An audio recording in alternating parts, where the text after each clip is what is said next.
Hello and welcome to Our Toronto. I'm Lisa Shing. A lot of great stories to share with you about our city today, starting with the success of "You Run Like a Girl," a phrase that comes with certain sexist connotations. But a Toronto woman is taking it back.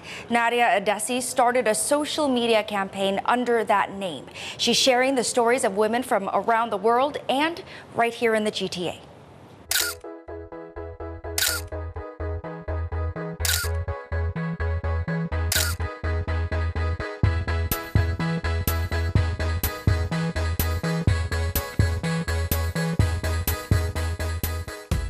My name is Nadia Adesi. I'm 24 years old and I'm from Toronto.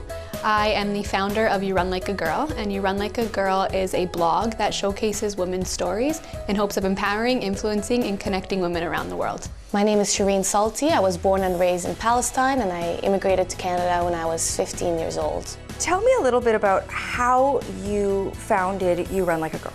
Okay, so I went to Ryerson University and I graduated with a degree of social work.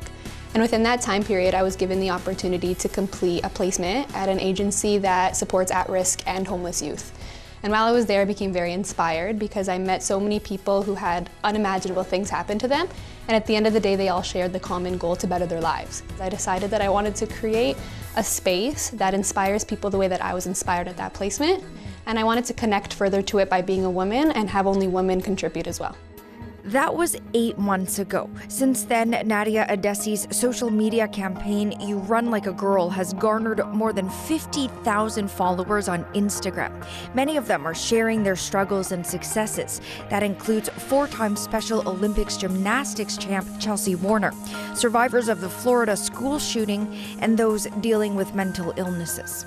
Ever since I was young, I have been dealing with anxiety and panic disorder. I have been to the hospital countless times in the ER room, and I thought I was gonna die. I thought I was gonna have a heart attack, and you start feeling like you're kind of crazy because your mind is just overthinking and you don't know what's going on, but then you realize it's just anxiety and you're kind of shocked. Shireen Salti's struggles also started when she was young. Growing up in Palestine was very difficult. My childhood was very abnormal. I have witnessed demonstrations, public funerals, dodged bullets and rocks, avoided tanks, and I listened to the sounds of missile explosions on a daily basis. Well, throughout my school years, I was bullied a lot for being the quiet girl and not speaking. Why I contributed to You Run Like a Girl is because I wanted to share my story, because other women have shared their stories with me, their stories of struggle. And that inspired me to keep going and not let anyone stand in the way. I'm trying to get myself to change my mindset, go outside, exercise, and speak to people. But moving here, my family and I experienced different kinds of challenges. My parents were always busy either looking for a job or looking for a better job, and because the job market didn't feel like recognizing their credentials, and I struggled in the Canadian education system myself, being sort of a first-generation immigrant in a school with all third-generation immigrants that were trying to sort of make sense of me. How did you deal with that?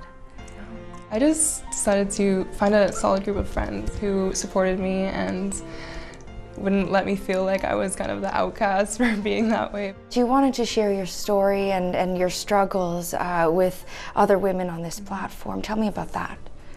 I just want younger women to feel like they can have a platform where they can share their voice and they don't have to just feel alone in the struggle, because we all struggle with something. And on Nadia's page, it's not just mental health, it's disabilities and just all kinds of things. And it's very empowering to see women just come together to support like all different causes. A lot of things are filtered, especially on social media. You're exposed to perfection and you see what people only want you to see, per se, and it's just, I think that we need to start actually engaging in real conversation. I believe that resilience is key, and I have been privileged enough to meet people along the way, women, that have told me to never stop going. Now, women from all over the world are connecting through the online community. How has it affected you personally since you established You Run Like a Girl? It's opened my eyes so much to diversity. I didn't know how diverse and how unique so many people are.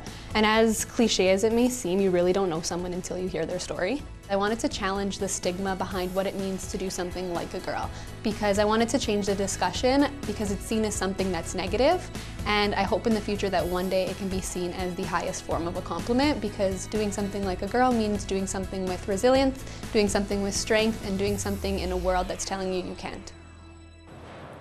You Run Like a Girl is getting a lot of attention, so much so Nadia has registered it as a not-for-profit, and she's hoping to do more community partnerships that continue to empower women.